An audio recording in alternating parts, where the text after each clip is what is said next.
Welcome back to my channel. I'm Jim Rohn, and if you've ever felt like you're in a constant dance of effort and frustration with an avoidant, then you are in the right place.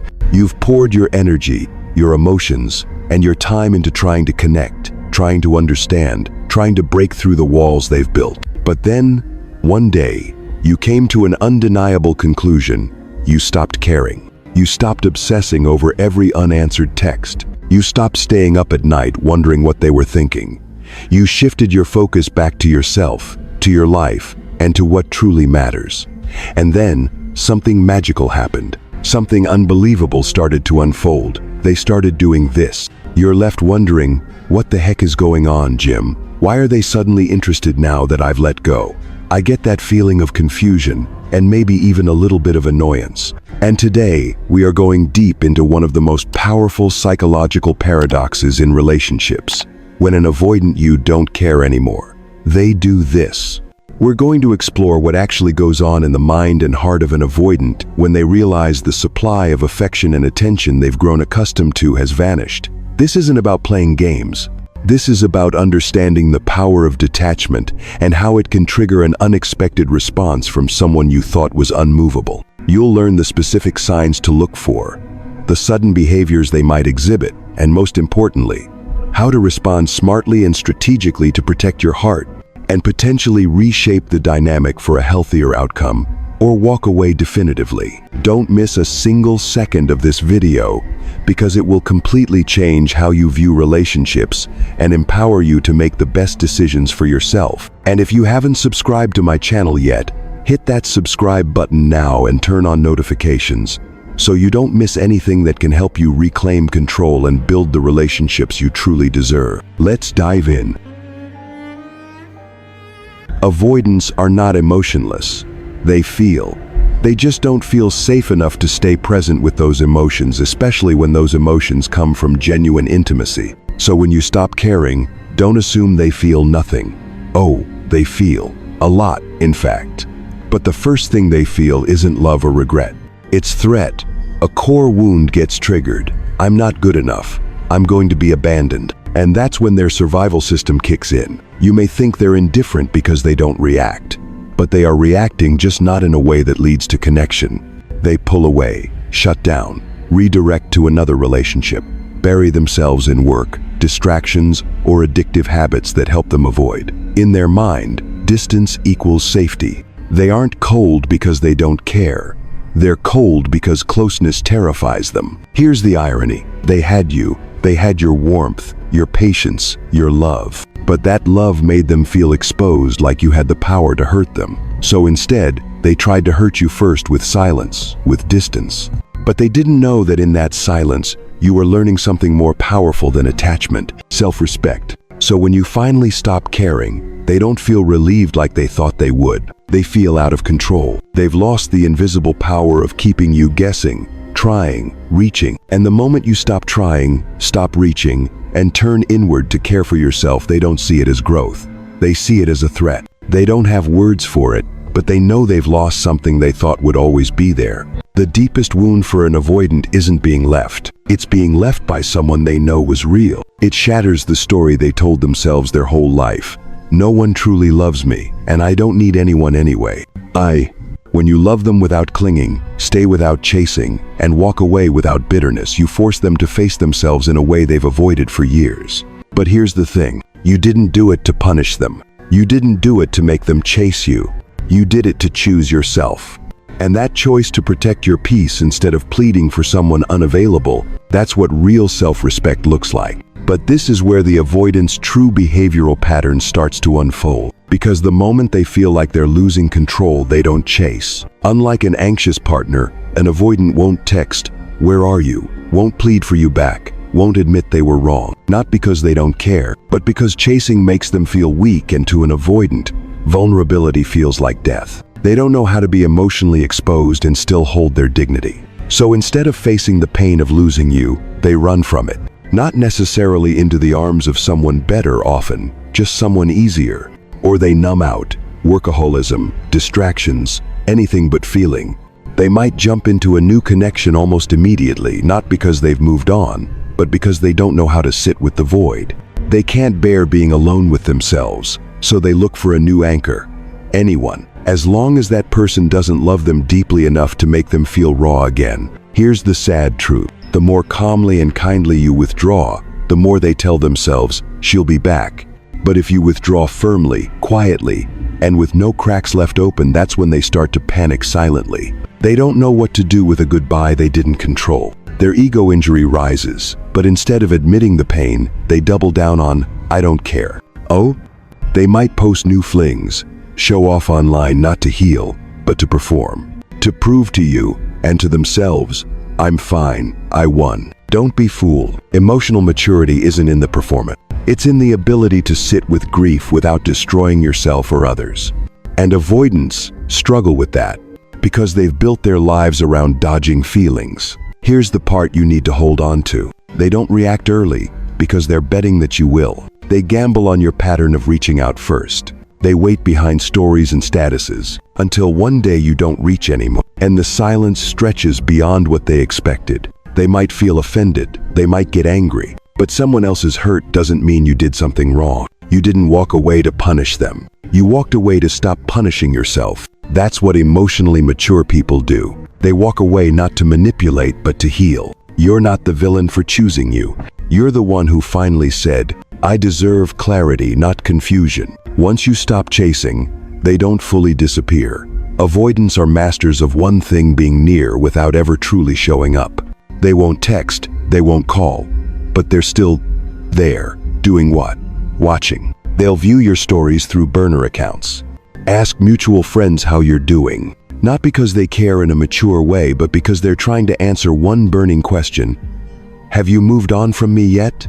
This is how they get closeness without vulnerability. They don't have to face their own feeling. They don't have to admit loss, but they still get to feel like they're in control. If they see you sad, posting cryptic quotes, sounding heartbroken, they're reassured.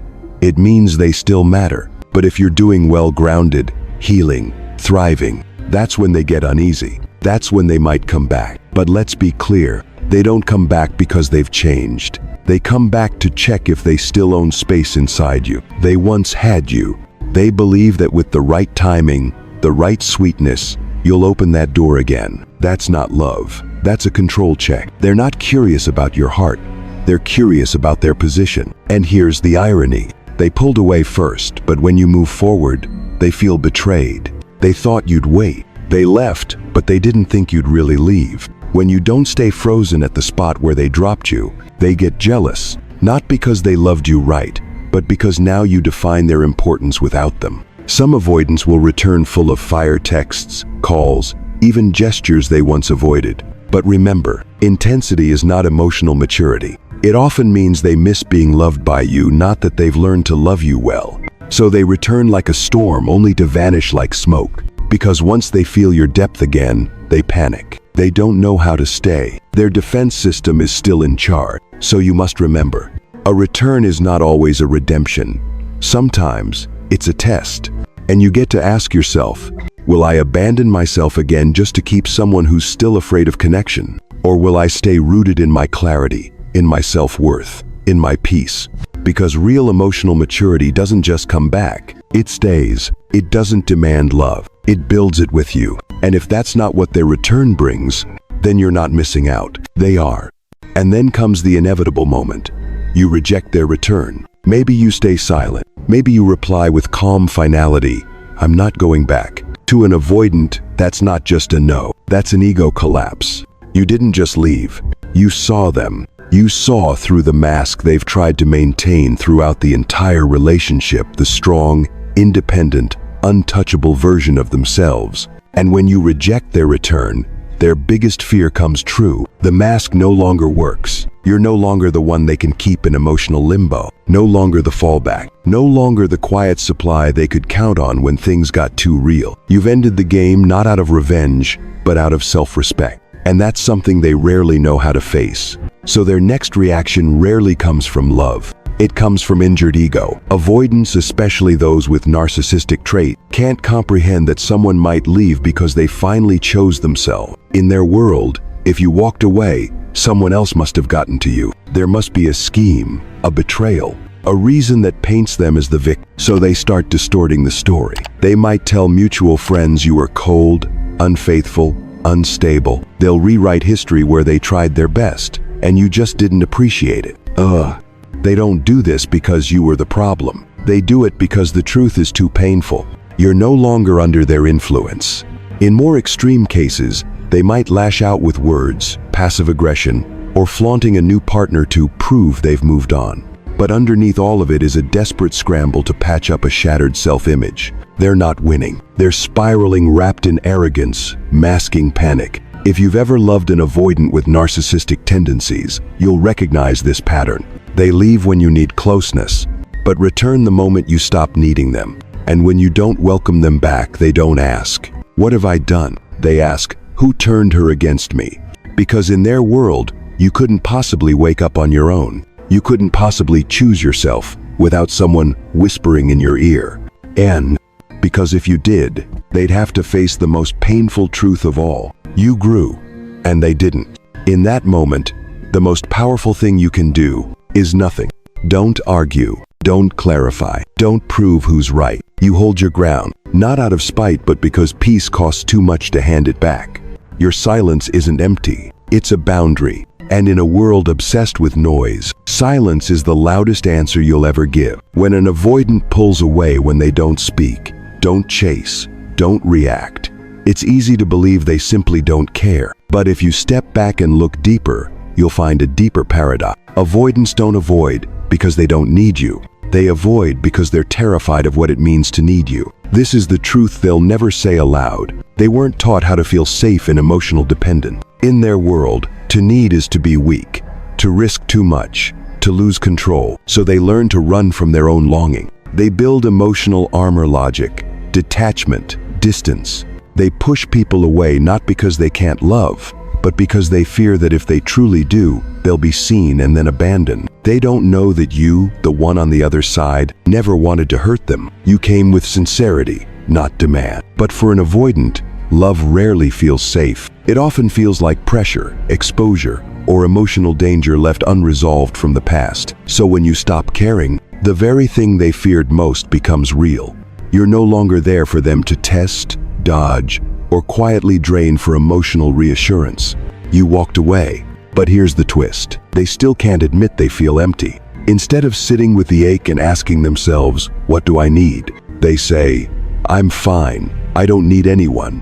They were the problem. They won't say it. They won't admit it. And they certainly won't chase unless they've done serious healing to break their defense system. This is what makes anxious types feel deeply rejected, because you think they're rejecting you, when really, they're rejecting their own feeling. They're rejecting their own longing to be seen, loved, chosen, but they don't know how to need without feeling like they're giving their power away. They don't know how to attach and keep their dignity. To them, closeness feels like collapse.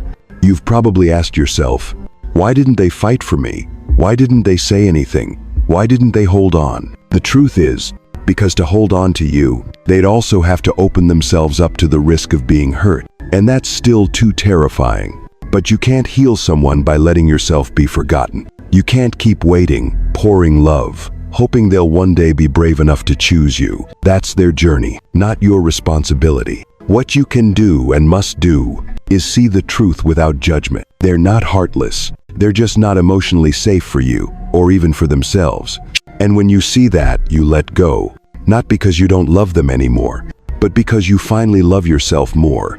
So the next time they return, but bring nothing but repackaged distance, you'll smile and walk away. Not because you're cold, but because you've grown past their fear. If you're still here, still reading this, I know one thing for sure. You've already come so far. And you don't need revenge. You don't need to make them see what they lost. Because your quiet, peaceful disinterest says more than any loud goodbye ever could. There is no silence louder than the calm of someone who's done fighting to be loved. There is no closure more powerful than choosing yourself, even when your heart still aches for someone who couldn't meet you. You once loved with everything you had, and then you let go not because you stopped caring, but because you finally respected yourself enough to stop holding on to something one-sided. Avoidance may come back. They often do. But this time, you're clear-eyed enough to see the truth. Their return doesn't mean they're ready. Not ready to take responsibility. Not ready to love deeply. Not ready to sustain the kind of bond your soul craves. And you don't confuse their return with your worth anymore. You don't need the text. You don't need the apology. Because you've already given yourself the clarity. I deserve a love that feels safe. Not someone who only reaches for me when I've found my balance again. Let them go. Not because you're not enough, but because they're not ready. Not just for you, but for any healthy connection. You no longer wait for that, because your life is not a waiting room for someone else's healing. And above all, you don't need them to define your worth. Your value isn't in the messages they send, or the ones they never did. It's not in the promises they broke or the confusion they caused. It's in how you came back to yourself, in the patience you showed yourself when it hurt, in the strength it took to rise, not to chase anyone, but to reclaim yourself more fully. There is nothing more sacred than a heart that still believes in love, even after it was mishandled. There is nothing more noble than someone who's been dropped, but never dropped themselves. And if you're still healing, the best thing you can do now is this. Keep walking, but leave behind the hope that belonged to the wrong person. Move forward, not to forget them, but to fully remember who you are. And do you know what the most beautiful part of this journey is? You've stepped out of a cycle that once held you hostage. You're no longer staying because you're afraid to lose. You're walking away because you refuse to lose yourself again. You've learned that not everyone who returns deserves to be let in. That the emptiness they feel is not your job to fill. That love isn't about endlessly trying with someone who won't take their armor off. You don't need to do anything more to prove your worth. The way you let go, the way you didn't react, the way you chose silence, that wasn't weakness. That was the power of someone who's grown. The power of someone who knows. If it's between losing someone and losing myself, I will choose me. Because you've seen enough. You've felt enough. And now you don't live hoping they'll return. You live to return to yourself whole, grounded, and free. If you needed to hear this today, you don't need that avoidant to feel worthy. You've always been worthy before they showed up, and especially after they left. And if they come back without readiness or depth, let them go, calmly, without bitterness. Because someone who truly loves you will never leave you confused. They won't keep you guessing. They will see you, choose you, and build with you. So hit that subscribe button if this message hit home for you. And remember this, not today, not this time, not you. You've outgrown the cycle. And from here on out, everything changes.